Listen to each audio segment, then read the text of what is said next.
नमस्कार।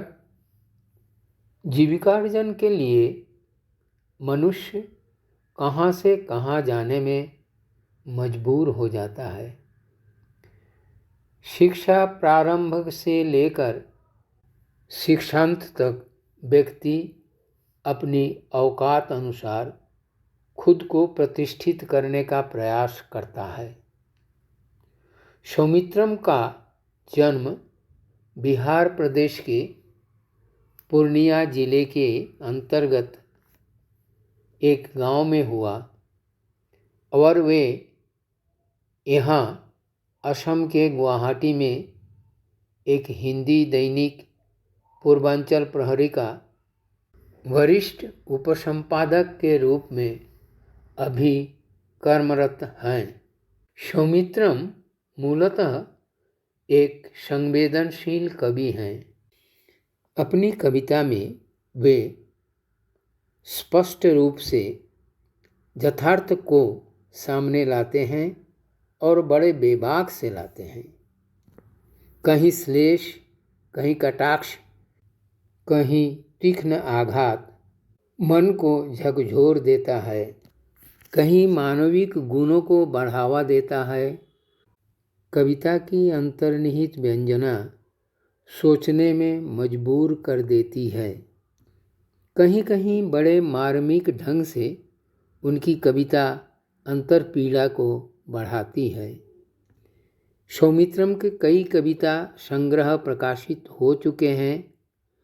उनका शोधमूलक एक संकलन जिसमें असम के हिंदी रचनाकारों का एक संग्रह उन्होंने प्रकाशित किया है। यह एक शोध ग्रंथ है और यह संकलन साहित्य अनुसंधानियों के लिए एक अनमोल ग्रंथ के रूप में विवेचित होगा, ऐसा मेरा विश्वास है। 9 दिसंबर सौमित्रम का जन्मदिन है।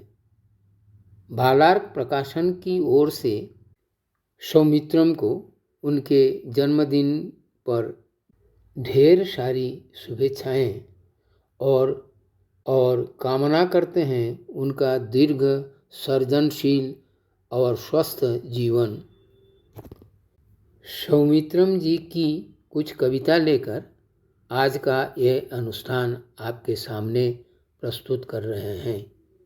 बराक घाटी के कवि चंद्र कुमार ग्वाला, बिंदु सिंह, राजकुमारी मिश्रा, टीना वर्मा और बेंगलुरु से मयूरी शर्मा, वंदना वर्मा आदि सौमित्रम जी की कविता पाठ कर रहे हैं।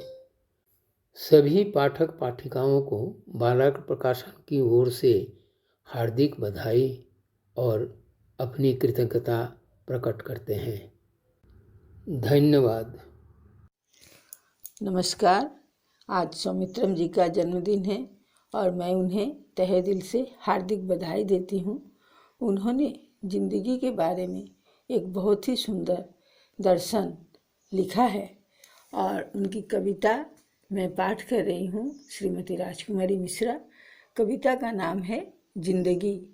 माँ का पेट होता अगर कागज भर देता शब्दों से, इच्छाएं अगर होती कलम सी पैनी पूरी कर देता स्याही से, वाहन की डोली अगर उठ पाती दर्शन से, लगा देता मैं तर्कों का कंधा, टुकुर टुकुर ताकता भैया के अरमानों का चेहरा, टूटे हुए आईने में दिखने वाले चेहरे सा खंडित, ठगा सा मैं नहीं दे पाया कर्तव्यों का ऐनक, पापा ढूंढते हैं सहारा, मैं बन गया आवारा, खाली पेट क्षत विक्षत इच्छाएं, सूनी डोली अरमानों का बलात्कार, लंगड़ाता बुढ़ापा, ढूंढते हैं सभी अपने अपने सपने और मैं थका हारा जिंदगी से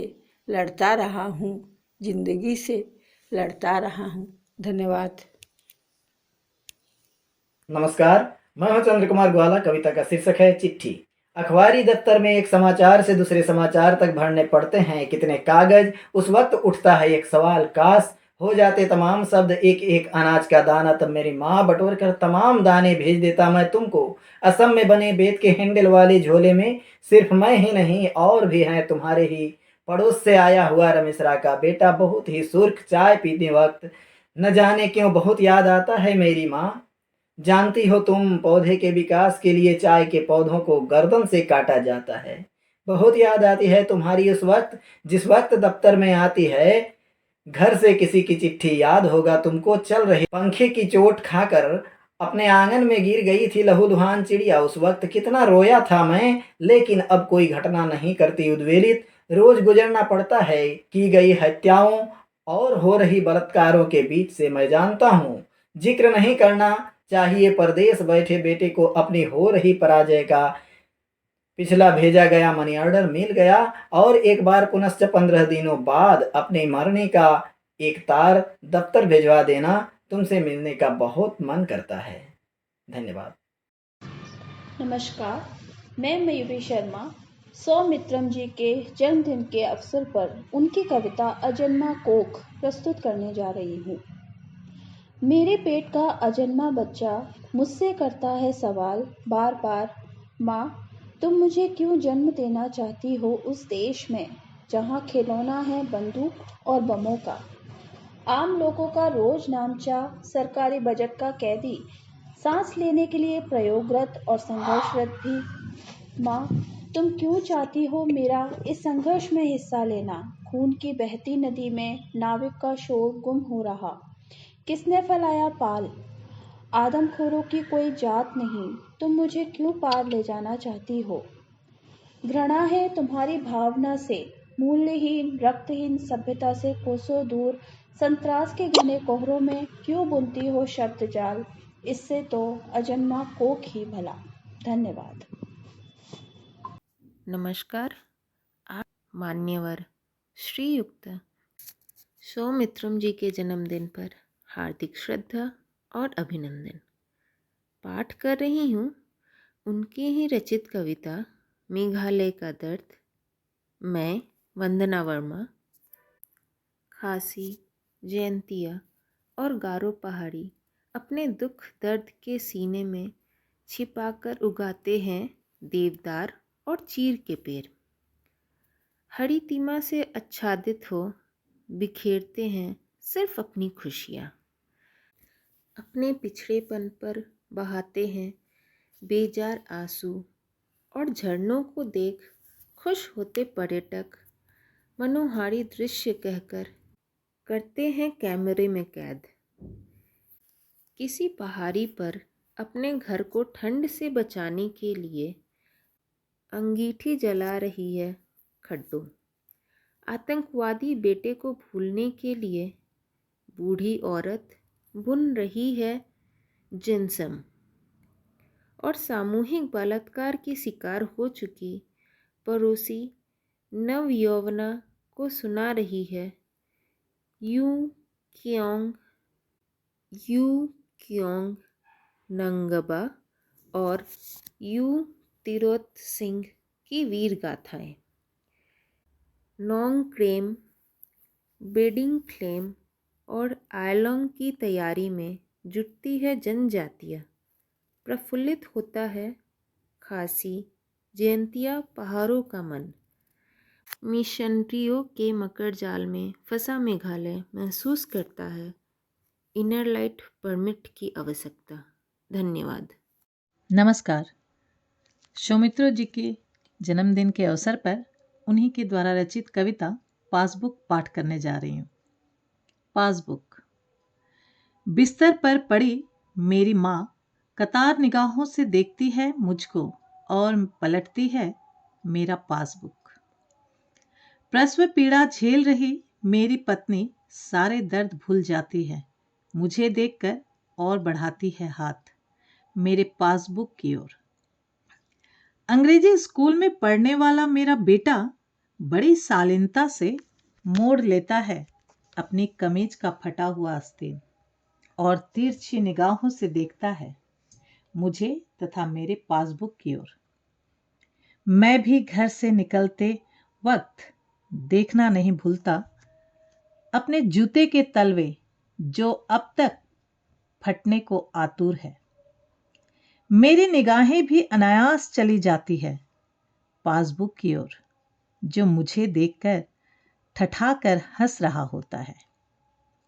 माँ की दवाई, पत्नी की प्रसव वेदना, बेटे का स्कूल ड्रेस, मेरी खुद की जरूरियात की चीजें, सभी पासबुक के शरणागत होना चाहते हैं, लेकिन उन्हें खाली हाथ लौटाना पड़ता है। कितना अस्तित्वहीन है मेरा पासबुक। धन्यवाद। नमस्कार। मान्यवर सौमित्रम जी को उनके जन्मदिन पर हार्दिक श्रद्धा निवेदन करती हूँ। मैं टीना वर्मा उनकी कविता कवि की आह पाठ कर रही हूँ। चारों ओर से बमों के धमाकों की आवाज़ आ रही है। लोग खून की होली खेल रहे हैं और झंडा बरदार शांति बनाए रखने के लिए हल्ला मचा रहा है।